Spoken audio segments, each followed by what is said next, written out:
Kalau kita lihat nama Isa itu sudah berbeda dengan nama standar di teks-teks Arab. Di dalam teks bahasa Arab, kebanyakan dalam Injil bahasa Arab tidak dikenal kata Isa. Yang dikenal kata Yeshua. Yeshua Al-Masih. Yesus Kristus. Bukan Isa Al-Masih. Dari mana ini kata Isa ini muncul? Ternyata itu dari Kristen Syria. Nah, Kristen Syria ini di dalam penerjemahan teks-teks Arab, dia tidak pernah menerjemahkan sampai hari ini menjadi Yeshua dalam teks Arab, ya. Tetapi Isa, misalnya beberapa biara ditemukan dengan nama Isaniyah, pengikut Isa. Itu tahun 571, sejaman dengan tahun kelahiran Muhammad. Kata Isa itu ternyata fonetik koresponden, perubahan bunyi. Dan itu tidak salah. Contohnya gini. Saya sering ulang-ulang kata-kata ini. Orang Jawa tidak bisa ngomong huruf Ain. Abu Bakar, Umar, Utsman, Ali. Tapi Ngabu Bakar, Umar, Ngusman, Ngali. Orang Sunda sulit untuk mengucapkan huruf F. Ya. Dia tidak bisa ngomong misalnya Arifin tapi Aripin. Orang Dayak juga begitu, Aripin. Orang Batak sulit untuk mengatakan huruf K di tengah. Tegas. Maksud saya, kan orang Batak nggak ngomong maksud saya. Maksud saya tidak begitu, maksud saya. Maksud bukan maksud. Ya kan? Tapi apa disalahkan? Itu kan pronunciation itu kan memang khas pembawaan dari masing-masing suku, masing-masing bahasa. Justru karena itu saya tahu kalau Anda orang Batak. Karena tidak bisa ngomong maksud tapi maksud. Kalau disuruh ngomong sebetulnya bisa. Tapi karena udah terkeenakan begitu. Orang Bali tidak bisa ngomong huruf D dan D. Makanya sulit masuk Islam kan nggak bisa ngomong dalika. Dalika kan orang Bali ngomong. Batuk nggak bisa, mesti batuk. Jadi sakit batuk, batukmu itu nggak ada bedanya. Bener kan? Nah ini yang namanya fonetik koresponden. Orang bahasa serumpun pun begitu. Misalnya orang Arab menyebut dengan huruf, orang Yahudi menyebut dengan Yod, Yerusalem. Kok menjadi bahasa Urusalim? Tiba-tiba menjadi alif dan hamzah di atasnya. Kadang-kadang menjadi ain. Maka dalam konteks itu Yesua menjadi Isa. Seperti O panjang kadang-kadang menjadi A panjang, misalnya Shalom itu Shin bukan Sin. Shin. Shalom, Shin, Lamed, Waw, Mim. Jadi O-nya yang panjang bukan L-nya yang panjang. Shalom. Menjadi O yang panjang tadi menjadi A panjang. Salam. Shin-nya menjadi Sin. Jadi bukan Shalom tapi Salam. Shalom alaikum. Assalamualaikum. A-nya yang panjang. Maka seperti Shalom menjadi salam, Iso menjadi Isya. Seperti Yesaya menjadi Isaya, Yeremia menjadi Irmia, Yerusalem menjadi Urusalim, Yordan menjadi Urdun, maka Yeshua menjadi Isa. Ini fonetik koresponden.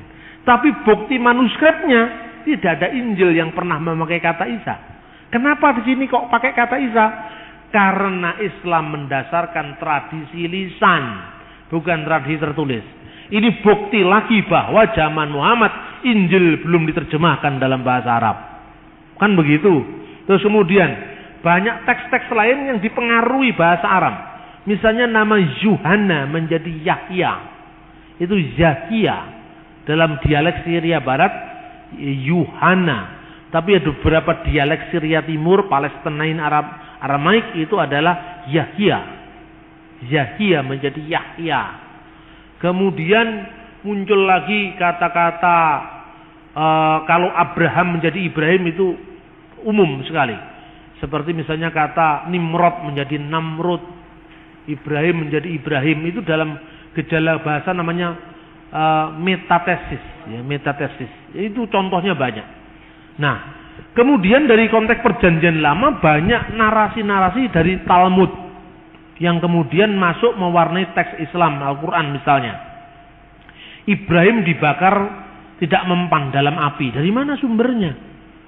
Ternyata itu seorang rabi Yahudi abad kedua Masehi, ya, Pirkir Rabi Eliezer menerjemahkan Ur itu Ur menjadi Ur. Jadi di situ dikata Ani Adonai Asher Hoshetika Me Ur Kasdim. Kejadian pasal 15. Akulah Tuhan yang telah mengeluarkan engkau dari Ur Kasdim. Itu firman-Nya kepada Abraham. Dibaca oleh Pirkei Rabi Eliezer, Ani Adonai Asyar Hosetika Me Ur Kasdim. Akulah yang Tuhan yang mengeluarkan engkau dari api negeri Kasdim. Maka kemudian konteksnya Abraham dibakar tidak mempan. Itu sebenarnya tidak ada dalam teks. Itu karena kesalahan transmisi teks. Contoh yang lain misalnya. Kisah tentang Sulaiman, Salomo. Yang memasuki Ratu Seba. Yang dalam tradisi Yahudi abad kedua ketiga Masehi disebut Bilqis. Kemudian nama itu masuk dalam Al-Quran Bilqis. Itu kemudian ketika Ratu Seba ini datang ke istananya Salomo. Istana itu dibuat tempat duduknya, lantainya dari kaca. Nah ketika dari kaca, kemudian Ratu Bilqis itu menyibakkan kainnya. Nah, kemudian di dalam cerita legenda sampai Salomo melihat bulu-bulu betisnya. Lah ini tambahan lagi yang pikiran-pikiran keras mendapat tempat di situ. Karena dia menyingkapkan kainnya. Di pikirnya itu adalah air, padahal itu adalah kaca. Nah sebelumnya itu menggambarkan kehebatan Salomo itu digambarkan. Waktu itu pasukan burung-burung semua menghadap kepada Salomo. Kemudian Salomo ketika melihat memeriksa barisannya, ini dari sebuah komentar kitab Ester, tapi tradisi ekstra kanonik Yahudi. Tradisi yang tidak resmi di kalangan Yahudi yang tersebar dalam bentuk dongeng orang-orang Yahudi di Madinah saat itu. Digambarkan bahwa mana semua burung sudah hadir, semua makhluk sudah hadir, kecuali bulbul yang tidak hadir. Nah, di dalam teks tafsir Ester itu sebetulnya disebut ayam jantan yang tidak hadir. Tapi kemudian nggak tahu dalam konteks Al-Quran burung dengan ayam kan mirip. Lalu diartikan di situ bulbul. Bulbul di mana? Sulaiman sangat jengkelnya mau membunuh bulbul itu. Tapi tidak lama kemudian bulbul datang kasih laporan. Di muka bumi ini ada satu kerajaan yang belum tunduk pada Anda, yaitu kerajaan Seba. Ratunya seorang perempuan gini-gini. Nah kemudian Seba pun akhirnya datang ke situ. Terus kemudian dalam itu menurut Targum Ester, ekstra kanonik. Tapi dalam Al-Quran ditambahi pasukan jin. Nah, Anda teliti bulbul itu bahasa apa? Pasti bukan bahasa Arab asli. Itu bisa dilacak. Kemungkinan itu beberapa ahli menduga itu dari unsur Ethiopia. Dan kenapa Ethiopia? Ethiopia pernah hubungan intens dengan Islam. Raja Negus al-Asyam. Itu dari sumber perjanjian lama. Terus kemudian ada fakta-fakta kristologi yang dikaburkan. Zakaria Nabi dalam perjanjian lama dikaburkan dengan Imam Zakaria dalam perjanjian baru. Yang adalah bapak dari Yahya Pembaptis. Ya kan? Kemudian Miriam dalam perjanjian lama yang saudaranya Harun dan Musa anaknya Amram. Amram punya anak Musa, Harun dan Miriam kan? Dikaburkan dengan Maria perjanjian baru. Sehingga ketika Maria membawa anaknya tanpa menanyakan, tanpa memberitahu siapa bapaknya Yesus itu, ya kan? Itu kemudian ditegur oleh kaumnya, versi surat Maryam, wahai Maryam saudara Harun, ya Maryam ukhta Harun. Padahal ini bukan Maryam saudara Harun. ini adalah Maryam ibu Yesus. Kenapa disebut Alu Imran, keluarga Imran? Karena dianggap sama dengan Amram. Seperti Abraham menjadi Ibrahim, Amram menjadi Imran. Padahal sebenarnya mestinya Ahlu Daud, keluarga Daud, bukan keluarga Amram. Karena Yesus bukan keturunan imam. Yesus adalah keturunan Yehuda. Nah, ini banyak fakta-fakta yang seperti ini sebetulnya lagi membingungkan. Makanya Hasan menjawab, Maryam disebut saudara Harun, itu Harun yang lain. Yang tempat lain mengatakan, karena di orang Yahudi nama Harun itu nama pasaran. Di tempat lain dikatakan karena dia beriman seperti imannya Nabi Harun. Nah, tapi kalau itu kebetulan, bagaimana kebetulan sampai 2 kali? Kebetulan itu cuma 1 kali. Maryam anaknya Imran dalam surat At-Takrim, dan Maryam saudara Harun 2 kali. Ini fakta-fakta sejarah. Kemudian ketika ditanya seperti itu, Yesus dalam kandungan tadi menjawab, akulah Nabi. Nah, akulah Nabi. Coba teksnya. Anda bisa baca pada halaman 12. Diberikan kepadaku Alkitab, dan dijadikannya aku seorang nabi, dan dijadikannya seorang yang diberkati di mana aku berada, dan diperintahkan aku untuk melaksanakan salat dan membayar zakat selama aku hidup. Di sini kata salat ditulis dengan bisolawat wa zakawat. Tetapi ini kalau dibaca dalam teks standar menurut vokalisasi yang diberikan tradisi Islam. Tapi di sini biasanya kata salat dalam literatur hadis yang lebih mudah ditulis dengan shot lam alif tak marbutoh, bukan waw tapi tak marbutoh. Kenapa di sini solawat bukan solat? Pembacaan lain yang ditawarkan oleh orientalis bukan solawat bacaannya, tetapi selota, karena itu pengaruh bahasa Arab. Begitu juga zakawat, ini bacaan teks Islam, jamak dari kata zakat. Kalau dalam tradisi yang lebih muda, za, kaf, alif, tak marbutah. Kenapa dibuat huruf waw di sini? Karena kemungkinan ini diambil dari bahasa Aram zekota. Zekota, waw. Zekota menjadi zakat, zakawat, kemudian selota menjadi solat, solawat. Ini pengaruh bahasa Arab. Nah, tapi itu tesisnya siapa ini namanya? Luxemburg yang heboh beberapa tahun yang lalu itu. Karena di situ ada kemungkinan besar misalnya bacaan hur itu artinya anggur perjamuan suci. Itu berasal dari surat-surat Mar Ifraim dari Syria.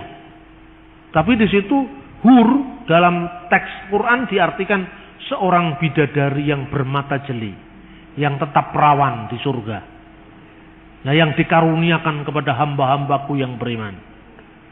Tetapi tidak diceritakan yang perempuan dikasih bidadara, tidak ada. Tapi yang laki-laki dikasih bidadari. Kan begitu. Nah, ini teksnya seperti itu. Nah, ternyata saudara-saudara, berbicara waktu bayi, ini tidak ada dalam tradisi tertulis abad Yesus, tidak pernah ada. Kapan mulai ada? Kan begitu. Ini ternyata berasal dari buku yang judul Injil Tufuliah. The Arabic Gospel of Infancy, Injil Tufuliah. Dan buku ini baru muncul abad ke-7, terjemahan The First Gospel of Infancy dari bahasa Suryani, bahasa Syria, abad ke-4 dan abad ke-5 diterjemahkan dalam bahasa Koptik. Bunyinya seperti ini. Dalam buku Yusuf, imam besar yang hidup pada zaman Yesus, sementara orang menyebut Kaifas, disebutkan bahwa Yesus berbicara ketika masih dalam gendongan dan berkata kepada Maryam ibunya, waqad qala, mana ini? Ini Yeshua takallama hainin kana fil mahdi wa qala li Maryam ummuhu ani anna al-masih ibnullah alladhi waladati kama basyiru Jibril al-Malak wa abi arsalni liqalasil alam. Sesungguhnya aku ini anak Allah. Kata Ibnullah diislamkan menjadi Abdullah, hamba Allah, yang engkau lahirkan sesuai dengan kabar gembira dari malaikat Jibril. yang engkau lahirkan sesuai dengan kabar gembira malaikat Jibril. Ini redaksinya persis dengan surat Maryam ayat 45. Ya Maryam, innallaha yubashshiruki. Kata basyara, bisyara, kabar baik. Yubashshiruki, telah memberikan kabar gembira kepadamu, bi kalimatin minhu, dengan firman dari dia, namanya Al-Masih Isa putra Maryam. Yang memberitakan ini, idkhalatil malaika, berkatalah malaikat. Dalam teks Injil Tufuliyah, sesuai dengan kabar gembira yang diberitakan malaikat Jibril. Terus kemudian kata ini tidak muncul karena tidak cocok dengan semangat Islam. Wa abi arsalni likalasil alam, dan Bapakku telah mengutus aku untuk keselamatan alam. Ini baru muncul kira-kira abad ke-4 dalam bahasa Syria, abad ke-5 dalam bahasa lain di bahasa-bahasa di Timur Tengah, lalu abad ke-7 dalam bahasa Arab. Kemudian membuat tanah jadi burung. Itu berasal dari Injil Thomas al-Israeli, sering dibaca dengan Bisharat Tuma al-Israeli. Digambarkan Yesus membuat tanah lalu ditiup menjadi burung, 12 burung merpati. Ini kemudian muncul dalam surat Ali Imran ayat 49, ya, surat Al-Maidah ayat 110. Ini Anda bisa membaca ketika dalam ayat halaman 14 tentang masa kanak-kanak Yesus ketika umur 5 tahun membuat mujizat tanah menjadi burung pada hari Sabat. Nah, kemudian tentang Tritunggal yang dipahami Triteisme itu juga bisa berangkat dari tradisi pagan Arab di Mekah. Nah, ini beberapa setting sejarah yang ternyata itu diambil dari literatur apokrifa. Saya pun misalnya ketika saya ngomong di kelompoknya Salihara itu, kelompoknya Gunawan Muhammad, saya bicara begini. Tidak ada agama yang tidak saling meminjam tradisi agama sebelumnya. Saya memberikan contoh. Contohnya dulu adalah kata sabat dalam bahasa Ibrani. Itu berasal dari kata sabatu bahasa Akadia. Itu konteksnya dengan Dewa Marduk. Nah, tapi setelah saya menguraikan begitu, saya ceritakan. Nah, dalam Islam misalnya, kisah Yesus bicara waktu bayi itu berasal dari buku apokrif. Buku apokrif itu kumpulan legenda-legenda rakyat yang kemudian ditulis pada kira-kira ratusan tahun setelah zaman Yesus. Bisa bicara waktu bayi, membuat mujizat tanah jadi burung dari Injil Thomas. Itu semua orang mendengarkan itu sampai melongo begini. Nah, lalu pikiran dia, lalu kalau firman itu diartikan out of history, bahkan over history, turun dari langit. Lah bagaimana? Itu kutipan dari dongeng-dongeng rakyat turun dari langit. Tapi kalau bagi orang Kristen dan orang Yahudi, wahyu itu kan bukan didikte malaikat. Jadi kalau kata sabat itu paralel dengan kata sabat, itu wajar saja. Tidak ada masalah bagi kita misalnya. Leviatan dalam kitab Ayub. Itu kan naga laut artinya. Apa berarti bahwa orang Kristen mengakui tentang eksistensi binatang legendaris tentang naga laut? Tidak. Tetapi itu bahasa sudah diserap menjadi bahasa Ibrani. Aspek mitologinya sudah hilang. Contohnya misalnya, Lukas pasal 1 ayat 78. Surya pagi datang dari tempat yang maha tinggi. Anda pernah membayangkan ketika membaca Lukas pasal 1 ayat 79, itu yang Anda bayangkan adalah Betoro Suryo, bapaknya Adipati Karno? Tidak, tapi karena kata surya sudah diserap dalam bahasa Indonesia, sudah mengalami demitologisasi. Bukan mitosnya yang dialihkan, tapi bahasa atau istilahnya. Bagi orang Kristen memahami yang seperti tidak terlalu sulit. Karena apa? Wahyu bagi kita tidak turun dari langit. Tapi wahyu itu menyejarah. Besok tanggal 23 saya bicara di Bali. Salah satu pembicara lain itu dari gereja Kristen Sumba. Judulnya itu Sang Anak Matahari. Jadi dia bagus sekali begitu mengekspos kontekstualisasi Injil ke dalam budaya orang-orang Timor. Daerahnya Timor sana. Bagaimana konteks matahari dalam mitologi yang tidak tertulis.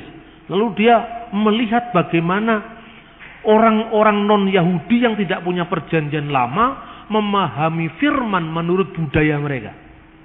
Nah, dulunya saya disuruh resensi buku itu. Saya bilang saya tidak ngerti bahasa Timur. Saya tidak ngerti budaya Timur, nanti malah salah-salah. Saya kalau nggak ngerti ya ngomong nggak ngerti. Jangan, saya tidak ahli dalam bidang itu.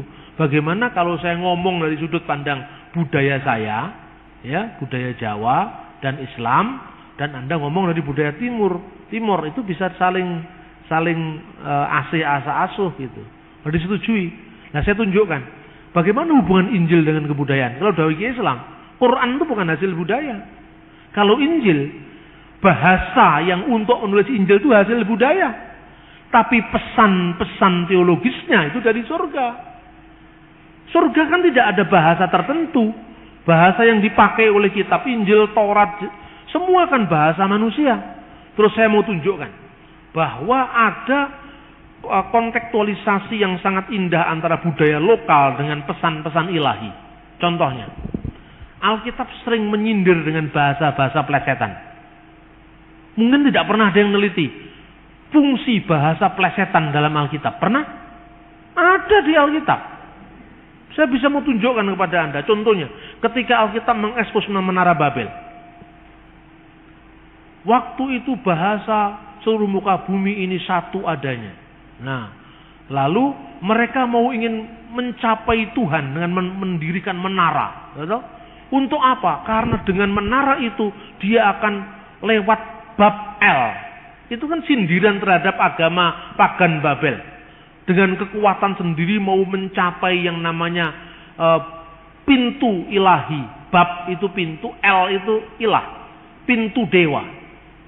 Nah, manusia sudah membangun menara itu, akhirnya oleh Tuhan diporak-porandakan dengan pluralisme bahasa.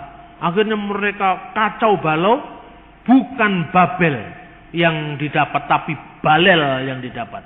Balel itu plesetan dari Babel, artinya kacau balau. Katanya Babel, nyatanya Balel. Katanya mau mencapai pintu ilahi, ternyata kekacauan. Itu kan sama dengan parian bahasa Jawa. Jari ini bola kok ireng, jari ini sekolah kok meteng. Hubungan antara eng itu ada, el itu ada. Itu sebetulnya ada dalam budaya Alkitab. Ini kan menarik. Ayo, pernah kehabisan bahan untuk ngomong budaya? Tidak pernah. Karena Alkitab ini sangat kaya dengan itu. Saya lagi meneliti itu bahasa plesetan dalam Alkitab. Jadi itu ada konteks bahasa Ibrani-nya begini, bahasa Aram. Aku meniup seruling tapi tidak menangis, itu konteksnya bahasa Aram. Apa menarik sekali kalau diteliti. Dan ternyata Tuhan tuh memang humoris juga. Dia suka nyindir-nyindir. Halo kau, katanya dengan kekuatan kamu sendiri kamu bisa mencapai Babel, pintu Allah. Ternyata Balel, kacau balau kau. Sama dengan orang Jawa nyanyi atau orang Batak nyanyi, sama. Contohnya apa itu lagu Wuyung itu. Witing klopo leganono wong kang nandang brongto. Legan dengan degan. Klopo mudo leganono wong kang nandang brongto. Witing pari dimen mari gon kuloro ati. Aduh nyowo. Itu mirip dengan Kejadian pasal 10. Itu plesetan. Legan, degan, witing pari. Witing pari itu apa? Damen, dimen mari, damen dimen, Babel, Balel, mirip. Jadi jangan terlalu serius kita memandang firman Tuhan seolah-olah Tuhan itu bawa pecut kalau anaknya salah dicambuk cetes. Itu enggak. Tuhan itu kadang-kadang humoris juga. Sempatkan waktu kalau Anda berkomunikasi dengan Yesus, itu seperti sahabat. Kamu memanggil aku guru dan Tuhan. Nah ini contohnya, ada teman saya. Dia tanya kepada saya, Pak, apa menghadap Tuhan itu begitu seriusnya? Kalau di GKJW, itu kalau setiap hari pekan-pekan tertentu itu semua pakai batik. Jadi kalau nggak pakai batik seolah-olah itu kurang menghormati Tuhan. Ya kan? Orang Pentakosta selalu harus pakai dasi. Kalau nggak pakai dasi nggak menghormati Tuhan. Lah kalau kemudian orang Tengger pakai sarung apa nggak menghormati Tuhan? Ini kan pemaksaan budaya. Nah, semoga hal-hal seperti ini bisa mencerahkan. Karena banyak hal yang bisa digali dari firman Tuhan. Dari karya sastranya, dari budayanya, sejarahnya, arkeologinya. Tuhan memberkati kita.